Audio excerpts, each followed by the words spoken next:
Problem number 13। Problem कह रहा है an engineer is required to visit a factory for exactly 4 days during the first 15 days of every month. प्रत्येक महीने के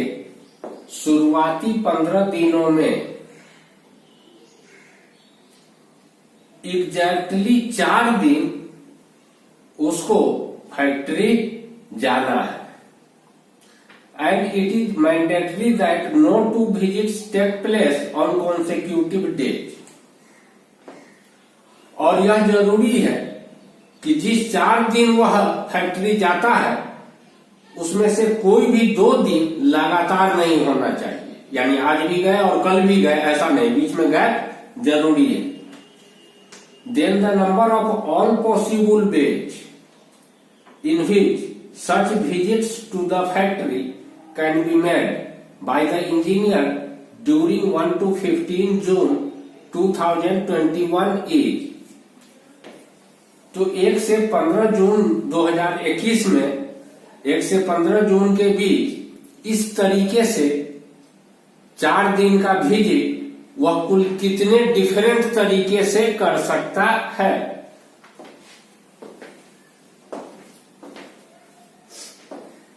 4 दिन उसको विजिट करना है, तो 4 जो उसका विजिटिंग डे होगा उसके लिए हम 4 भी लिख देते हैं। 4 भी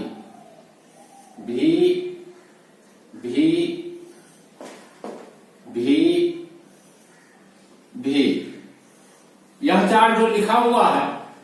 यह 4 विजिटिंग डे है। इसमें से पहले जो लिखा गया है यह है फर्स्ट विजिटिंग डे, दूसरे स्थान पर जो लिखा गया है यह है सेकंड विजिटिंग डे। इस तरीके से यह 4 भी तो 4 विजिटिंग डे को डिनोट कर रहा है। अब हम करते क्या है कि कुछ वेरिएबल लिखते हैं, P Q R S T। यह PQRST नंबर ऑफ डेज को डिनोट कर रहा है। P का अर्थ है फर्स्ट विजिटिंग डे के पहले कितना डे। ऐसा भी हो सकता है कि जून के 1 तारीख को भी फर्स्ट विजिटिंग डे हो, ऐसा भी हो सकता है कि जून के 3 तारीख को पहला विजिट हो। तो जून के 3 तारीख को पहला विजिट, तो इसका मतलब है कि फर्स्ट डे और सेकेंड डे नहीं गया, यानी P का वैल्यू 2 हुआ। इस तरीके से अब हमको कह रहा था कि कोई भी 2 विजिट लगातार नहीं होना चाहिए, यानी इस फर्स्ट भी और सेकेंड भी के बीच में जो Q आ रहा है इस Q का वैल्यू कम से कम 1 या ज्यादा होगा। अगर Q का वैल्यू 0 हो गया तब तो 2 विजिट लगातार हो जाएगा, तो Q का वैल्यू 0 नहीं होना चाहिए, 1 या उससे अधिक हो। इसी प्रकार से R का वैल्यू 1 या उससे अधिक, S का वैल्यू 1 या उससे अधिक, लेकिन T का वैल्यू 0 भी हो सकता है, 0 या उससे अधिक। अब अधिक में कितना अधिक, P और T का वैल्यू तो 0 भी पॉसिबल है, लेकिन Q R S का वैल्यू 0 पॉसिबल नहीं है। Q R S का मिनिमम वैल्यू 1 होगा, तो P का वैल्यू 0 हो सकता है, 1 हो सकता है। इस तरीके से मैक्सिमम कितना होगा, देखो टोटल दिन है 15, जिसमें से 4 दिन विजिटिंग के लिए निकाल दोगे तो 15 माइनस 4 बचता है 11। अब 11 दिन में R का वैल्यू मिनिमम 1 जरूर होगा, S का वैल्यू मिनिमम 1 जरूर होगा। R का वैल्यू Q का वैल्यू मिनिमम 1, R का वैल्यू मिनिमम 1, S का वैल्यू मिनिमम 1। कम से कम 3 दिन तो यहां पर अवश्य निकलेगा। 3 इसमें से घटा दोगे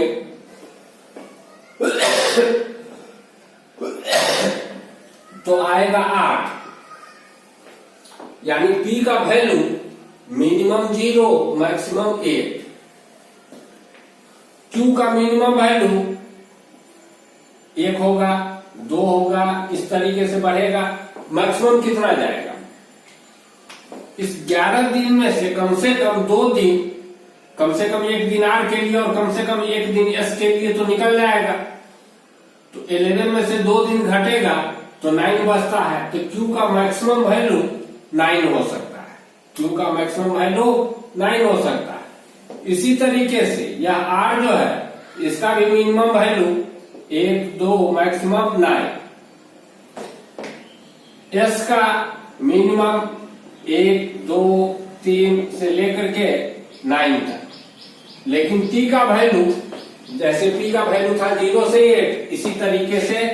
0, 1, 2 इस तरीके से 8 तक जाएगा। और एक बात है, P, Q, R, S, T का जो भी वैल्यू उस सब का जो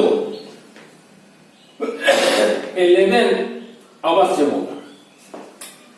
यानी P plus Q plus R plus S plus T is equal to 11 के बराबर होगा। P के जगह पर नंबर क्या क्या आ सकता है, 0 से 8, तो P के लिए लिख रहे हैं x पर पावर 0, x पर पावर 1 प्लस इस तरीके से x पर पावर 8, इस पर जो पावर है 0, 1, 8, यह P के वैल्यू को डिनोट कर रहा है। फिर Q पर Q का वैल्यू 1 से 9 तक, इस Q के लिए लिखते हैं x पर पावर 1, x पर पावर 2 इस तरीके से x पर पावर 9। फिर R पर पावर 1 से 9, x1, x2, x3 plus x9। फिर S के लिए लिख रहे हैं x1 प्लस x2 प्लस इस तरीके से x9, और अब T के लिए लिख रहे हैं x0 plus x1 plus x2 plus x8। जब इसको मल्टीप्लाई करेंगे तो क्या होगा, पावर सब जुट जाएगा, पावर सब जुट जाएगा। और पावर किसको डिनोट कर रहा है, P, Q, R, S, T, और P, Q, R, S, T का जो 11 होना चाहिए, यानी x पर पावर 11 नजर आएगा, x पर पावर क्या नजर आएगा, 11 आना चाहिए। अब x पर पावर 11 कितने डिफरेंट तरीके से बन सकता है, जितने डिफरेंट तरीके से बनेगा, प्रत्येक तरीके में से x पर पावर 11 वाला टर्म को जब एक साथ कर लेंगे तो उसका कोफिशिएंट नंबर ऑफ तरीका देगा, यानी required number of ways, required number of ways, number of ways of visiting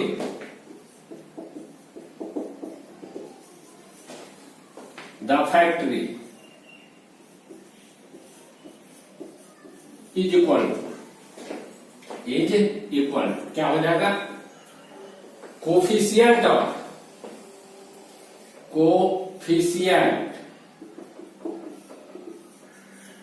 of x to the power 11 in, देखो इसको हम क्या लिख सकते हैं, x पर पावर 0 को 1 प्लस x स्क्वायर इस तरीके से 1 plus x square plus x पर पावर 8, यहां हो जाएगा। इसमें से x कॉमन ले लेते हैं, और कॉमन जो लेंगे, देखो इसमें से भी x कॉमन ले लेते हैं, इसमें से भी x कॉमन, इसमें से भी x कॉमन, तो क्या हो जाएगा x टू द पावर 3, और यहां हो गया वही 1 plus x square plus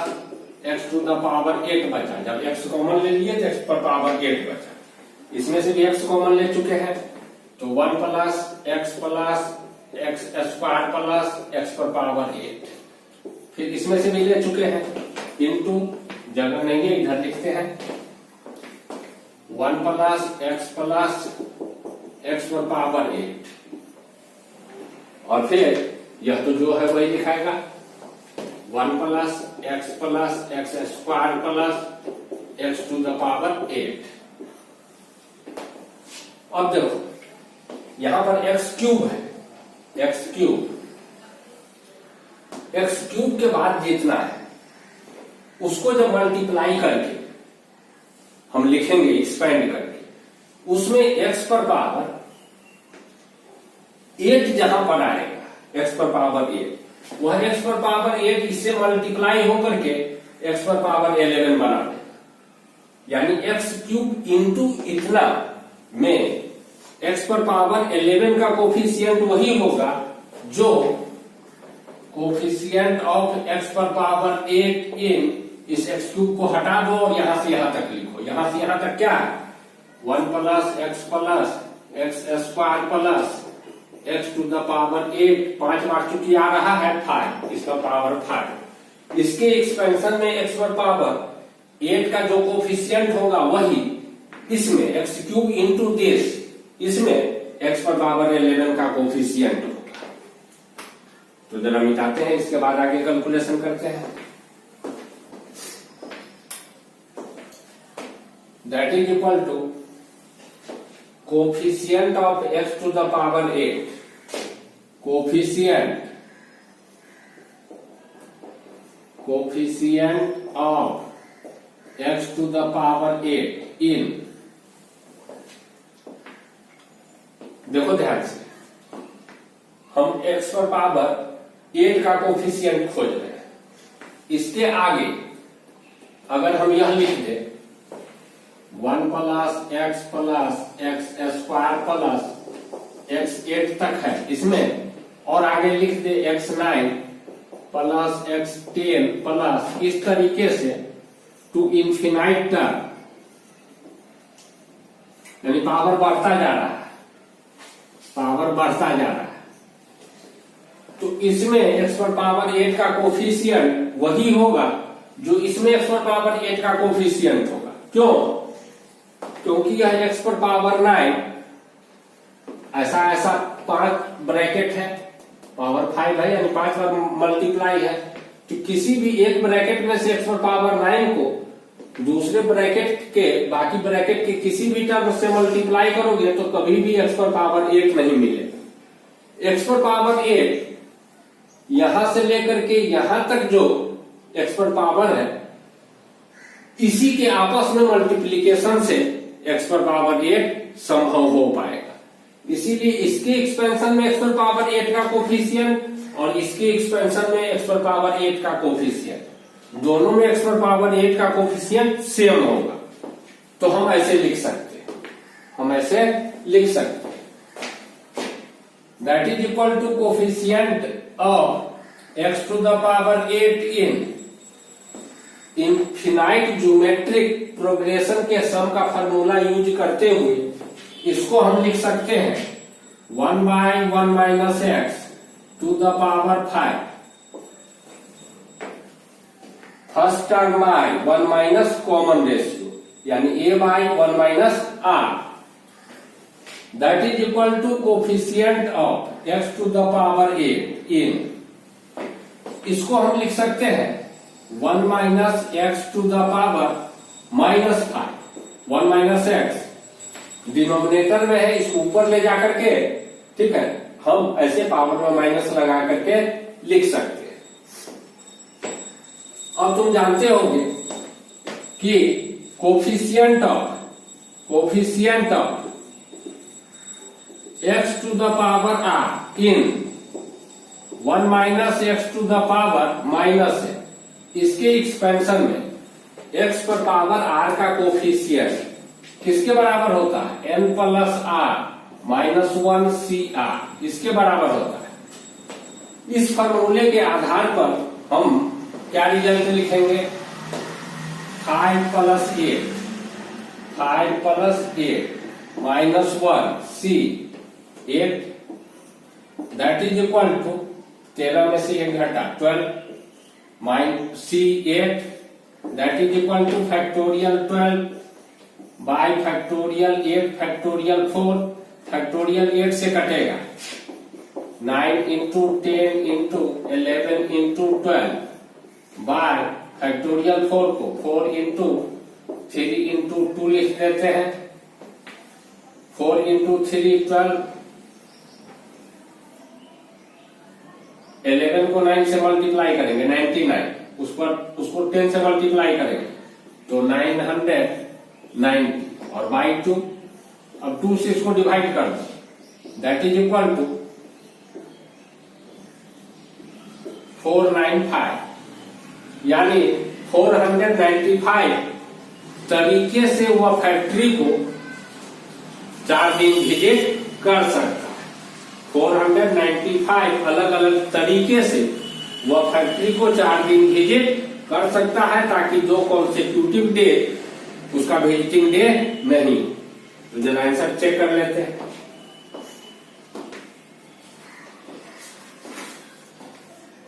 answer दे रहा है 495